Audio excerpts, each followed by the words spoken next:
What is up, y'all? We're back with another podcast on the Mure Mind with your host, Jordan Mure. Okay, today's episode, we'll be talking about Simps and Redpillers, simping versus mutual respect, love versus lust, and is mending a broken friendship worth it? Okay, let's start this shit off with this. How I feel about Simps versus Redpillers. I feel like both are on the extremes of the spectrum of what it is to be a man and what it means to be in a relationship. On one hand, you got your simps, the men that would do anything to get a woman's attention, have very little self-respect for themselves, and would just truly don't mind being doormats to get the affection and or attention, quote unquote, that they feel that they deserve from a woman. On the opposite side, you have your red pillars, the embodiment of what a lot of people would like to call toxic masculinity. They see women as inferior, and they don't even really see them as human, and they don't really feel like women should get respect and are even on the same playing field as them. I feel like to be in a healthy relationship and just to be a healthy person, you gotta draw from both sides. So I'm in the middle. I'm not a red pill, I'm not a simp. I feel like if you want to get into a relationship and it be a sustainable one, you have to have boundaries, but also be able to compromise when the time is right. But something you should never compromise or have to compromise on in a relationship that is a healthy relationship is the amount of respect you are giving to yourself. Because the way it's set up is this. For a simp, right, he'll get in a relationship with a girl and whatever she says goes. He's not worrying about what he likes to do. He's worrying about pleasing her. She wants to do this, they're doing that. He's spending his whole wallet on her. He's essentially doing whatever he has to do to keep her happy because he feels like if he doesn't keep her happy, she's going to leave him, and he feels like he's extremely replaceable, which shows in how he acts to her. The red pillar feels like a woman should do his... A woman is essentially like his slave, They don't feel like women should get a say in many things. They feel like a woman should just cook, clean, and shut the fuck up. And I feel like in relationships, there's going to be times when you have to understand that you have to compromise for your woman. There's nothing wrong with seeing her as an equal human to you and also taking her advice from time to time, while also holding yourself up to a certain standard and saying what you will allow and what you won't allow. Because I think where the lines get blurred is people feel like they have to be overly disrespectful and or just, blatantly ignorant to disrespect to get, respect from a woman. And I feel like there's times you get in an argument with your woman when she's just gonna have to win that one because that argument is not worth the relationship and everything you've built, up until this point. And then there's gonna be arguments when you have to stand on certain principles and you just feel like, hey, I'm willing to stand on this hill. So you're either gonna meet me up here or you're not. But I think the issue is, right, especially on social media nowadays, you have both sides of the spectrum. You have people telling you, oh, you have to do all these things for a woman at all time, otherwise she's gonna leave you and replace you, or you're misogynistic and you don't respect women. And on the other side, you have the people that are telling you, oh, fuck these bitches, don't ever trust a bitch, do what you gotta do, use women to as much as you can, and then discard them and get rid of them. And I just feel like, to be a well-rounded person, you can't only subscribe to either side, because it's like this: the simps are out here and they're doing everything they can for the woman, and the woman is going after what people will call the red pillars. But the red pillars can't keep a woman because after a while, the one whatever the sexual appeal or the physical appeal or the romantic appeal was of that red pillar man, the woman will get tired of being disrespected and then will, go back in the cycle of looking for a simp. Because it's like this. And I feel like for a lot of women in their mind, I feel like for a lot of women, they say they want a dude that's a simp. Like they say they have this Prince Charming type dude that they feel like, is going to make them happy. But, it's like subconsciously they always, gravitate towards men that would, I guess, consider themselves red pillars and are just extremely disrespectful. Truthfully, at the end of the day, subscribe to either one that you want to fucking subscribe to. I'm just saying, if you want a sustainable relationship, you need balance. And I know y'all looking at me like, nigga, you can't even keep a sustainable relationship. I know. But coaches don't play. You feel me? So I'm just giving y'all my little tidbits on what I feel like would work for me in future relationships if I start to compromise a little bit more, didn't do this a little bit more, and didn't do that a little bit more. Okay, now it's simping versus mutual respect. Okay, this is where a lot of people have a problem. A lot of people see that like dudes treating their girlfriends right, and they see that as simping. But I think there's a certain degree. If what you're doing for your girlfriend is hurting you a lot physically and or financially, that's not mutual respect because she doesn't respect you. You're simping. Like you're putting love over self-respect. And you should never put love over self-respect. But on the other hand, I feel like you can take your girl out to eat and treat her, and you feel me, and do things for her because that is a girl that you love without it be considered, simping.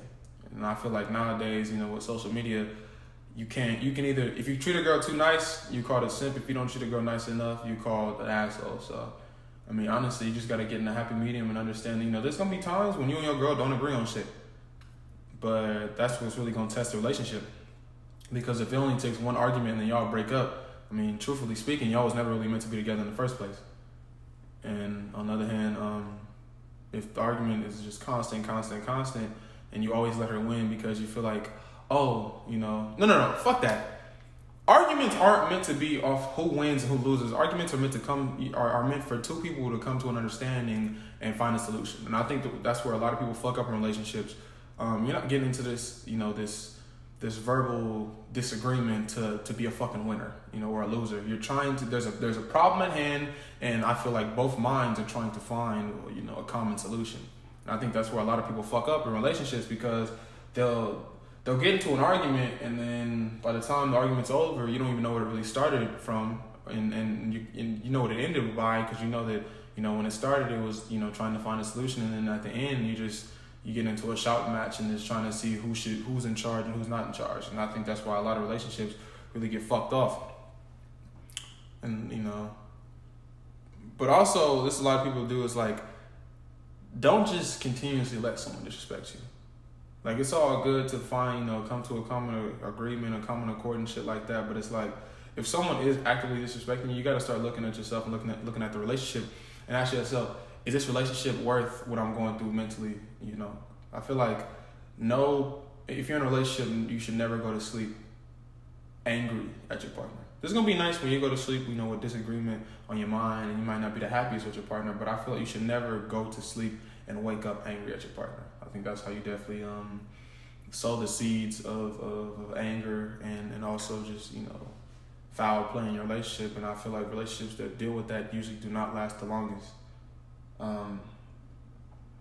But that there's certain limits to that. Like, cheating is not a part of that. You can't cheat on someone and then be like, oh, you're supposed to stay with me because you're supposed to be my ride or die, or I didn't really like the dude, so it don't matter. Cheating is like you didn't respect your partner. And if you got cheated on and then you go back to that person, I promise you they will not ever respect you. Like, they will respect you more if they cheated on you and you left them, because at least then you're standing on principle that you will not deal with certain amounts of disrespect. If they say they're gonna change and you take them back, yeah, they're gonna be happy that you took them back, but you've now started a cycle that they feel that they can get away with anything if they just kind of play the victim and then apologize and tug on your heartstrings, because they know that you have a soft spot for them and they know that they can abuse said soft spot, which is kind of ties into manipulation in a way. So just be cautious with your heart out there, y'all, and just understand that it is okay to have mutual respect for your partner. And like, there's nothing wrong with that. Love versus lust. Okay, I feel like, especially in my generation, we get caught up on the word love, and I feel like we throw it around like way too loosely. Like, I feel like true love is an unconditional love. You don't love this person because what they can do for you. You don't love this person because how they look. You love this person because you simply love this person. That should be the answer. Put it like this: if you ask your partner, what do you love about me? And the only answer that they give you isn't just, I don't know, I just love you. Then that relationship is at one point or another doomed to fail, because whatever answer that they list, as soon as you are unable to provide said, whatever the fuck that is, they're going to stop fucking with you, because you've obviously, you've overrun your welcome. and you've run out of your use, quote unquote. That is because that's lust. It's not love. Most people get into, and the problem is a lot of people get into relationships and they fuck themselves up because they end up staying with it because say that you're just really sexually compatible or the money's good or, you know, they treat you so bad all the time that one time they treat you good, you feel like, oh, it just carries you. You know, you just kind of ride that high of, oh, you know, for example, this is in abusive relationships, you've been abused 7 times a week, but then that one night out of the 7 times a week, they treat you really, really good. And you're like, oh, see, I knew they could act good. I knew they could be like that. But the problem is you're kind of overlooking that, hey, they actually are abusive. And abuse isn't always a physical thing. It can be emotional abuse. It can be like, say you've told them a secret and they use that secret against you over and over and over in an argument. Like, I've definitely heard my parents have fucked up arguments and one told the other something in privacy and it was just thrown back in their face in an argument. And I think that's why a lot of people are really scared to open up to their significant other because they fear that one day we may not be cool. And you now have this information on me that many people don't know that you could kind of weaponize. And I'm just gonna say this. If you weaponize information that your partner has told you in secrecy, you don't really love your partner. There's limits. Like I get getting upset and yelling at a person, but there's some shit you don't say to people that you truly love. You just don't say the shit. You don't. Because it don't matter how angry you were, because, angry words are calm thoughts. So it's just whatever you like. And I want y'all to really just start looking at, what your friends, quote unquote, or your people say to you when they get angry.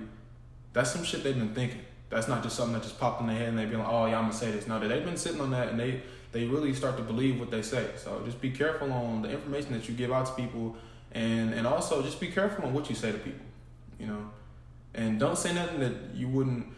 Put it like this: if you're in an argument with a person and you're gonna say some fucked up shit, you have to accept in your mind and heart that person may never look at you the same afterwards.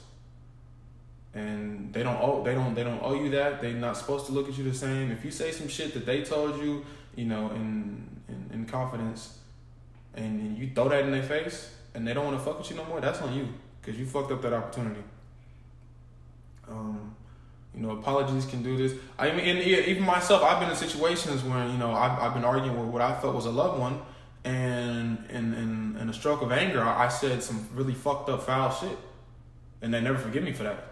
And that's on me, It doesn't matter what I felt as soon as I said it, or if I wish I could take it back. It was said, and now it's up for them for their interpretation, and however they feel about that is how they feel. I don't get to control other people's emotions, and I think that's why a lot of people get fucked up, in situations, because they feel like, oh, I didn't mean it, or I wish you could forgive me, I apologize. But the thing is, like, this is why I say fuck apologies.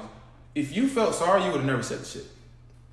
That's just that. I'm never one of them kids that if someone, hurt me in elementary or middle school and the teacher's like, apologize, I'm not accepting shit. Fuck you. That's to the grave. Fuck you. Because if you said some real hurtful shit, you meant that shit. And you're not apologizing because you're only apologizing because you saw how I reacted off it, not because you're actually sorry. And you can keep that sorry ass shit on the realer. A lot of people nowadays, they get so caught up because the person apologized. Like, this is stupid shit to me.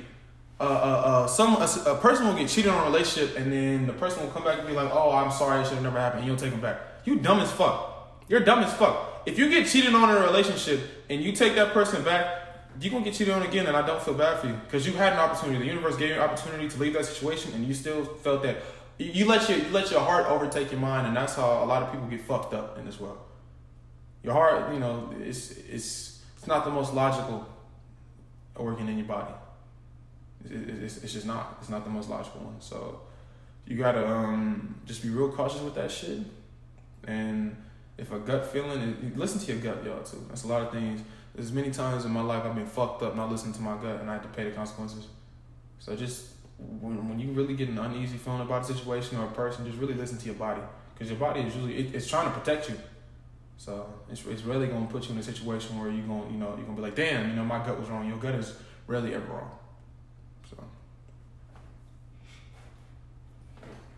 Okay, is mending a broken friendship worth it? This is my thing, right? I've mended a couple broken friendships, and to me, they were worth it because I was in the wrong on why they ended, and I felt like I had to, fix that. So I feel like it depends on the given situation. It depends on why you guys ended, how you guys ended, and the reasoning for the ended. The conclusion of the friendship. Because if you guys ended off of a petty disagreement or argument, then yeah, you might feel like, hey, you know what? I was childish. I was fucked up in this. I want to speak with this person and see if they want to continue to formulate some form of relationship with me. But if you guys ended because they said, fuck your dead homie or fuck your dead grandma, they said some real foul, unforgivable shit, then don't forgive them. Don't do it. It's not worth it. And it's like this, if you do forgive them, you're never going to forget what they truly said, and it's always going to eat you up. That's the same reason why I see people in relationships and they've been cheated on. I know I've been harping on this cheating shit, but it's like I just see it nowadays. Everyone's getting cheated on and they take their partner back. And what I'm saying is you will never look at that person the same. You're going to always have some type of angst and guilt and hatred for that person because of what they did for you. Even if you in your heart, you're like, you know what, I forgive them what happened, you're never going to be able to forget. So just really be careful out here, y'all. It's shit is getting really tricky. Really fucking tricky. On social media, there's certain, people in relationships, or these celebrities, they'll be out here and they're telling you that you should accept this in a relationship or you shouldn't accept that. Or I see celebrities talking about, oh, if he's not paying for this, don't fuck with him. Or I see celebrities like, oh, if the bitch ain't doing that, no. Make your own mind, y'all. Don't be fucking sheep out here, okay? Not for real. It's okay to play sheep just so, the ones above don't really start to catch on that what's really going on. But don't really be a fucking sheep out here, y'all. Please, don't go out like that. Y'all deserve better than that. Peace.